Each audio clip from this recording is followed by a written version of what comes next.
Hello, my sunshines, and welcome back to another episode of the Creating Sunshine podcast. As always, I'm your host, Sarah. We are coming to you solo today. So there's no we, it's just me. Hi, how's it going? It's been a few weeks since I've had a solo episode. I've been having some pretty amazing guests on the podcast, but I do want to discuss something today that it might get a little bit spicy for you guys, might get a little bit uncomfortable, but I feel like it needs to be said because I think that people are starting to misunderstand the relationship that they have with some of the people in their life. So let me explain. Today, we're going to be talking about support. And this has come up so much for me in this past year in my life. When people reach out and they see the support that I have from groups that I'm in or people that surround me or whatever the case may be, and they're thinking, well, okay, that's great, but I don't have support. I don't have support. I don't have accountability. So therefore, I can't do the things that I say I want to do because I don't have support. So we're going to rewind.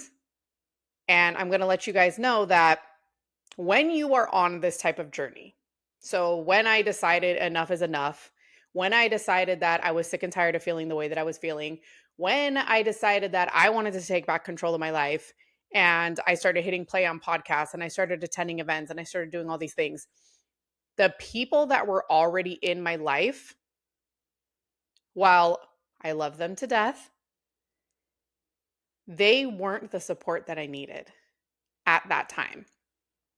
Because if you're listening to this podcast or you're watching this podcast, then you're probably also somebody who is on that type of journey, right? That's why you're here. That's why you're listening, because you want to better your life, because you want to become the best version of yourself, because you want to live an emotionally regulated life. And I'm here to tell you that it's possible. And I'm here to tell you that there's nothing wrong with that. But I'm also here to tell you that when you are on this type of journey, the people that are in your life might not be. And that's what you need to realize. So when you're changing and you're evolving because you're listening to podcasts like this, or because you're reading books, or because you wanted to start attending events, or maybe you're doing experiencing or experimenting with different modalities. Maybe you're now trying sound baths and breath work and Reiki and all the things that are out there so that you can be proactive in regulating your nervous system so that, like me, when the hard times hit, you know that you're going to be better equipped to deal with it. And when the people in your life are not on those same journeys, you need to understand that, because they are not all of a sudden going to flip and start becoming the type of support that you need, become your sounding board, become your encouragement, become your accountability, if they are not on a similar journey. And also to say is sometimes when people are in the beginning of their journeys, it takes a lot of energy to start to do this work. It takes a lot of energy and mindset and reframing and thought processes and all these things that sometimes all you have is what you can give to yourself. And it takes time, because in the beginning when I was doing this, I was so focused on me and my healing and my journey and what I was doing. And I was just having lunch with some friends yesterday and I said, I spent a few years, you guys, protecting my peace so hard that not only was I not letting anybody in, but I wasn't really going anywhere and putting myself into situations that could potentially test or trigger the growth that I had already made, because I didn't feel confident enough yet that I was going to be able to hold myself to the new standard that I had set if I put myself around certain people and in certain situations. So I want you to remember that, because while people might be on this similar journey and you're like, okay, well, they're on a journey too. Like, why aren't they supporting me?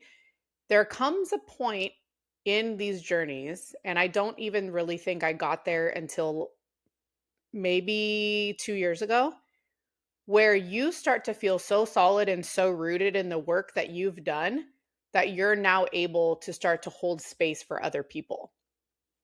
So the reason that I bring this up is because if a lot of you are on this journey and you're maybe talking to your spouse or your partner or your family or your sister or your best friend or whatever it is, and you're like, telling them that you're evolving and you're changing, you're trying to do this, and they're not just knowing how to show up for you. And maybe you're not there yet, because here's where I was is I needed and wanted people to show up for me, but I was still in that like people pleasing tendency to where I didn't want to bother anybody and I didn't want to ask anybody because it made me really uncomfortable. Also because I didn't really know the type of support that I needed or that I wanted, or I didn't also know what was possible because I had never had support like that in my life. So, when we've been talking about this lately, I think in the beginning, when this is happening and you don't have the support and you don't have the accountability, it is really difficult to stay on this path. And I probably spent a couple years trying to do it by myself, and I wasn't really moving the needle and I wasn't really going anywhere.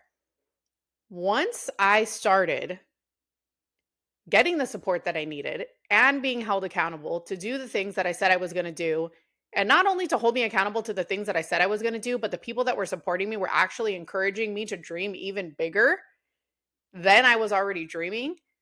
That's what started to build the confidence. That's what started to help me to shift things in my life.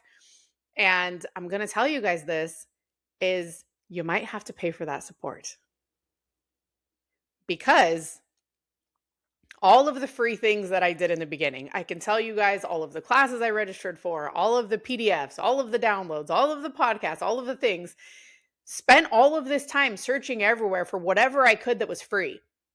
Nothing really started moving the needle at the pace that I wanted it to, because I was still moving the needle, don't get me wrong. But at the pace that I wanted to, in order to start to really make moves and make changes that I wanted to make in my life, until I started putting some skin in the game, until I started investing in myself. And that's the biggest thing that I've learned is that investing in yourself, in your wellness, because I was just watching a reel actually that somebody sent me, and it was talking about cancer.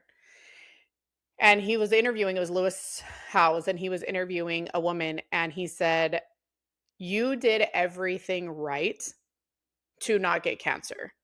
And you checked all the boxes. You did everything basically that science said, right, to not get cancer. So you ate healthy, you exercised, you slept, you hydrated, you didn't drink, you didn't do drugs, all those, right? Check, check, check. But the piece that she said that science missed, that science misses, and this can apply to cancer, this can apply to an autoimmune disease, this can apply to chronic stress in your life, this can apply to anything, okay? Is that when you are not emotionally regulated and you live in a constant state of high stress, high anxiety, fear, worry, all those things, and I'm saying this because I did, that's the part that science misses. That's the part that can make you sick. And by doing this work and by getting the support that you need and being held accountable, like, to me now, this is so non-negotiable, you guys. And it might sound dramatic if you're listening, but literally, like, to me now, this is life or death. And I think that maybe some people listening, if you've never been touched that closely by something like having a cancer diagnosis, and if you guys are here for the first time, I was diagnosed with stage 3 breast cancer last January. It really, really shifts your perspective on how we take care of ourselves, especially as women, especially as mothers. When you prioritize everybody in front of yourself, and I've talked about this on here so many times, you guys, but it needs to be said because people need to be reminded. And we just hosted our second event of the year last weekend, and it was similar to our event in January, but this one we called it the Creating Sunshine Activation Party. And we brought together a room of about 12 women. They were here, they were in my backyard. We did an art project, and then we had connection time, we had journaling, we had a sound bath. And, I think maybe if you're listening to this, you're like, okay, well, like, that sounds like fun. But my point in doing it, and the point in doing it the way that we did, myself and my co-host Ray, is because I wanted to show people what doing things like that what doing something creative, what really just unplugging, turning off your phone, sitting in some sunshine, doing some artwork. Like, yes, it's fun and you're having great conversation, but in the grand scheme of things, in the long run, when you start to incorporate things like that into your life on a regular basis, that's what truly starts to calm you, to regulate your nervous system, right? To not be, I used to walk around, you guys, with like literal chest pains to the point that I stopped drinking coffee because I thought it was caffeine that was doing that to me. And looking back now, it was either probably stress, indigestion, I don't know, whatever it was. I haven't had coffee in probably like 3 years because I started eliminating things from my life that I could control to try to solve the problem that was much bigger than what I was giving it credit for. And in doing the event last weekend and taking everybody through a journaling where they can actually reflect on what they want to create in their life and showing people that we have more control than we think.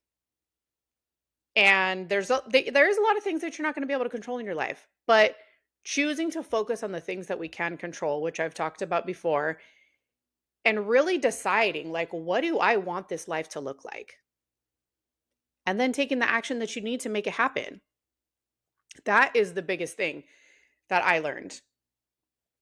And then ending with a healing sound bath and letting everybody just take 30 minutes to just lay down and relax, to just lay down and breathe. And there was some people there that had never done it before. But I'm telling you guys that these are the types of practices and these are the types of support, if you are truly on this journey and you want to make a change, that you can incorporate into your life that are going to start to do the things to your body and to your nervous system. And for me, starting to release all of the other stuff and crap and everything that I was holding on to that wasn't necessary, in order to start opening my mind and my heart to possibilities, to opportunities. And then in turn, finally allowing me to hold the space for other people to teach them to do the same. And this is why I say you might have to pay for the support that you need. Because in the beginning, I needed to pay for the support that I needed because, like I told you guys earlier, I felt uncomfortable asking. I still had those people-pleasing tendencies, that I didn't want to be a burden, that I didn't want to be a bother. So I had to put some skin in the game. I had to pay for the support because I'm like, well, that's her job, right? I'm paying for her support.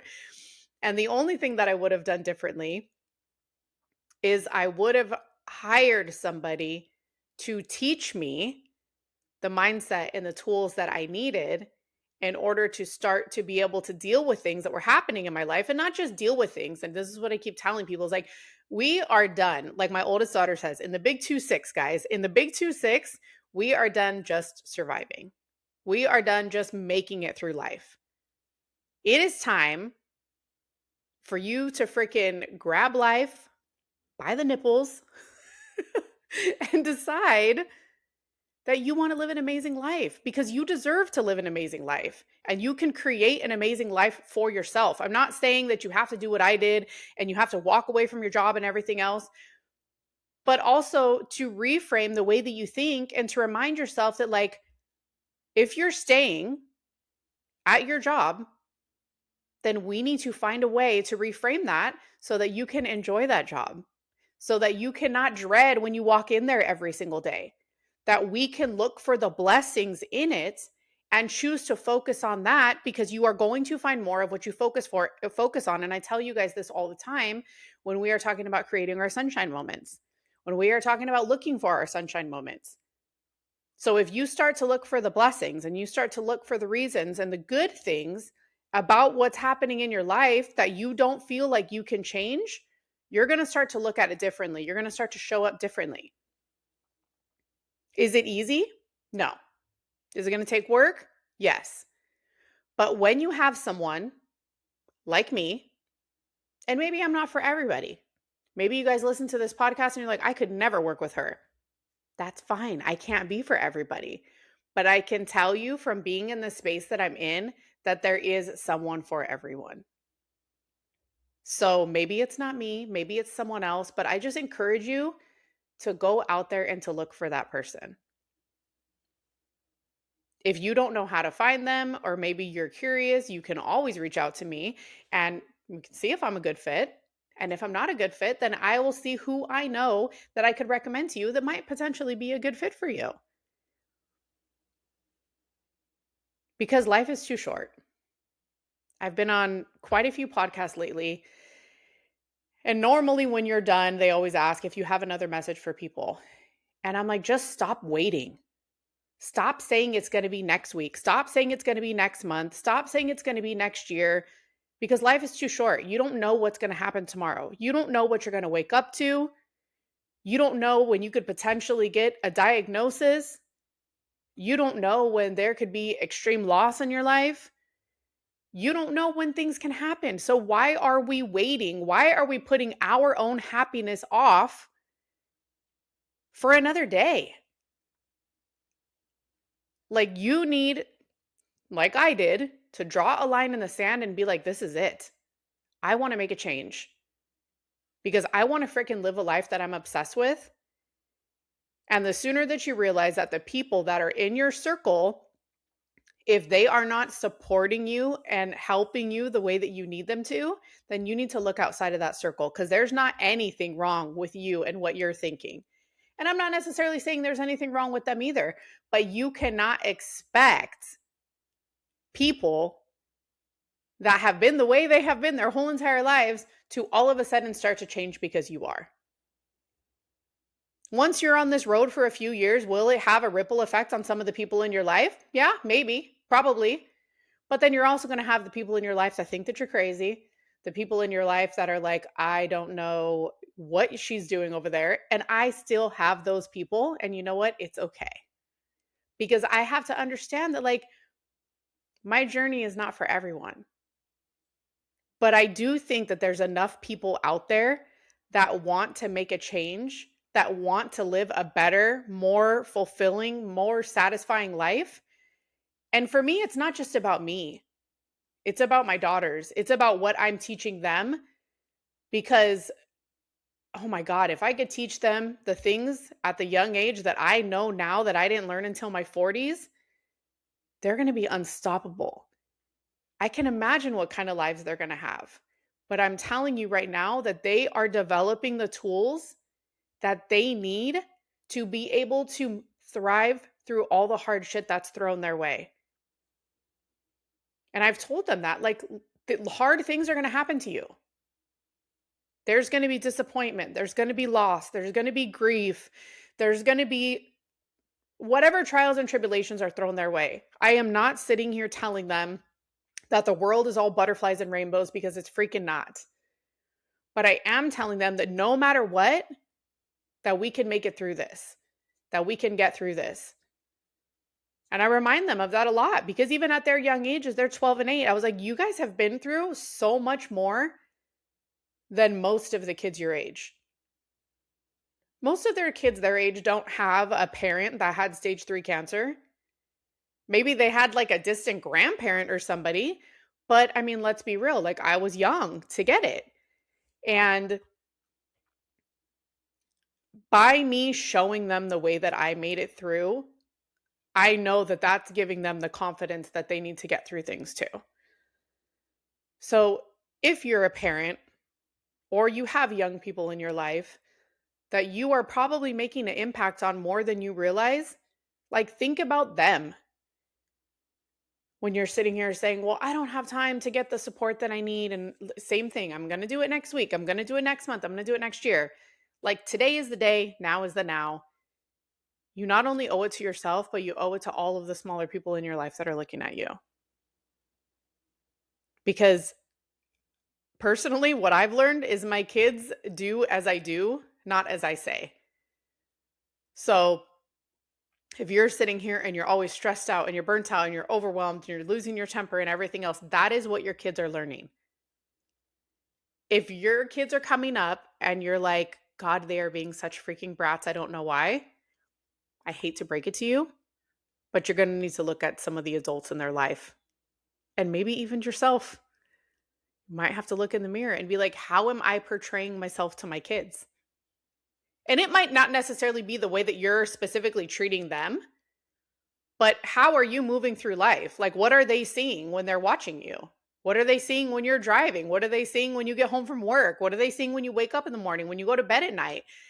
Like, it weighs on me so much. And I'm always like, to the point that sometimes it's super overwhelming because I'm like, oh my God, they're watching me. They're watching me. They're watching me. What did they think about this? What did they think about that? You know? And yes, I'm going to have my moments, but also letting them know that I'm human, you know, and things are going to happen, and encouraging them to be able to feel comfortable enough to come to me and be like, hey, mom, like, that was not cool. Or who are, like, well, I mean, we'll talk, like, who are you mad at? Who are you yelling at right now? You know, and I'll do the same to them. But I just think that the support conversation is so important because I think a lot of people see support and they think that it's not possible for them.